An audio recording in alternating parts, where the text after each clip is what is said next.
Okay, so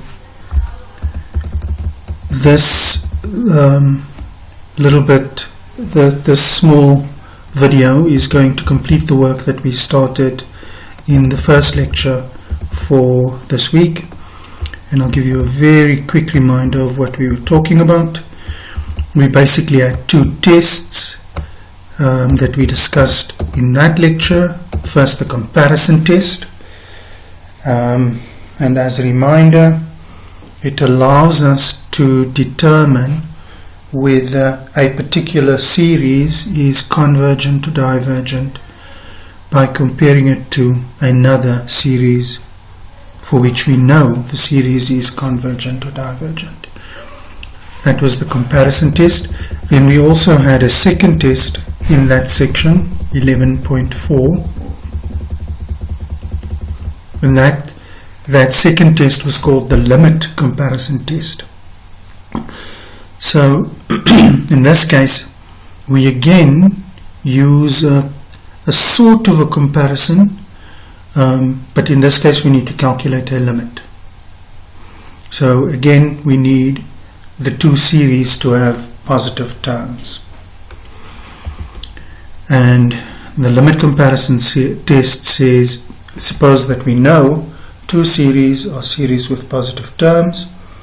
If the limit as n goes to infinity of an divided by bn is c, and that c is a real number, in other words it's not infinity, and that number is greater than 0, then either both of the series converge or both of them diverge. So we had done most of what we needed to in the section, and we ended up with a little bit left, which is again estimating sums, and which is where we'll start off as the content for this video. So suppose now we've used the comparison test to show that a series, the sum of an, converges by comparing it with another series, the sum of bn. In that case, we may be able to estimate the sum an by comparing remainders. Now we did this as well in section 11.3, and as we did it there, we consider the remainder after the nth term. So remember, the Sn is the sum up to n terms, and so the remainder Rn will be the sum of all the terms from the sequence added after n. So an plus 1 plus an plus 2 and so on. Now for the comparison series, we're going to use a different symbol to represent its remainder. We're going to say that Tn is the limit minus the partial sum up to n terms, and in this case we call it Tn. And this is going to be bn plus 1 plus bn plus 2 and so on and so on and so on. Now, one of the things that we assumed is that an is less than or equal to bn for all n. And if that's the case, then you can see now that the corresponding terms in the remainders, the an plus 1, will be less than or equal to the bn plus 1. And the an plus 2 will be less than or equal to the bn plus 2, and so on. And because of that, we must have that Rn is less than or equal to Tn. Okay? So if it turns out that the series Bn is a p-series, then we can estimate its remainder Tn as we did in the previous section. If it's the case that the sum of Bn is a geometric series, right, then Tn is the sum of a geometric series, and we can actually sum it exactly. So remember, in that sum, Tn will simply be the sum of the remainder series. It's still a series, it's still an infinite sum, and so when we calculate that using a geometric series formula, we'll simply have bn plus 1 as the first element, as the first term of that new series for which we are calculating the sum. Okay, there's exercise 35 and 36 deal with that, so definitely have a look at that. Now, it doesn't matter which one is the case, whether it's a P series or geometric series. In both cases, we have to have that Rn is smaller than Tn. So let's look at an example.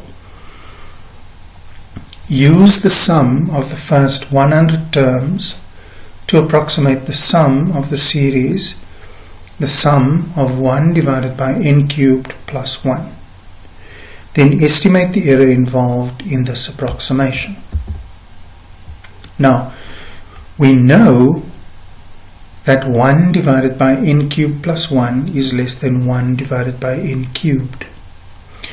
And I'm going to expect that you explain a step like that in detail.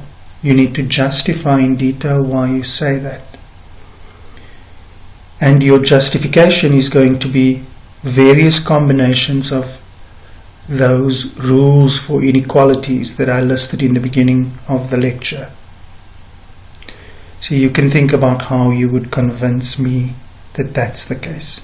Once we know that that's the case, then we can say the series 1 divided by n cubed is going to be, the sum of 1 divided by n cubed is going to be a convergent series, and so the one whose term is less than, in other words, the series that the example deals with, must also be a convergent series by the comparison test. The remainder Tn for the comparison series, the sum 1 divided by n cubed, was estimated in an example in section 11.3 using the remainder estimate for the integral test. And there we found that Tn is less than or equal to the integral from n to infinity of 1 divided by x cubed dx, which is 1 divided by 2n squared. And therefore the remainder Rn of the given series satisfies Rn is less than or equal to Tn, which is less than or equal to 1 divided by 2 to the n squared. 2 times n squared.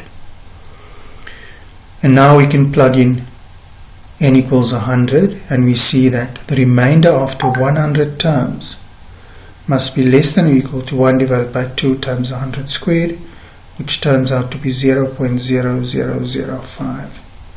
Note, I would expect you to be able to calculate that 0.00005 without using a calculator. And so for this one, you don't need a calculator. That ends the material for section 11.4. Today's lecture is on 11.5, and I will be making a video of that one as well.